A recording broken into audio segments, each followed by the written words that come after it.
காமையா கவுண்டன்பட்டி பேரூராட்சி அலுவலகம் டெங்கு மஸ்தூர் பணியாளர்கள் முற்றுகை.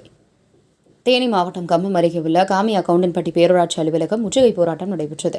கடந்த 13 வருடங்களாக பணியாற்றி வந்த டெங்கு ஒழிப்பு மஸ்தூர் பணியாளர்களை பேரூராட்சி நிர்வாகம் கடந்த சில மாதங்களாக வேலையில்லை என்று அலக்களிப்பதாக புகார் அளித்தனர்.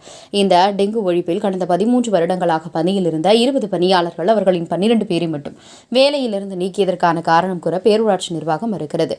இதில் தேனி மாவட்ட ஆட்சியிடம் மனு கொடுத்து எந்த நடவடிக்கை இல்லை என்றும், ஆண்டிப்பட்டி சட்டமன்ற உறுப்பினர் அவர்களிடம் மனு கொடுத்தும் எந்த பின்புலம் இல்லை என்று கூறப்படுகிறது. இதனால் இன்று காமையா கவுண்டன்பட்டி பேரூராட்சி அலுவலகத்தை டெங்கு மஸ்தூர் பணியாளர்கள் முற்றுகையிட்டு கோஷங்களை எழுப்பினர். இதனால் காமகவுண்டியன்பட்டி பேரூராட்சி அலுவலகத்தில் சிறிது நேரம் பரபரப்பு ஏற்பட்டது.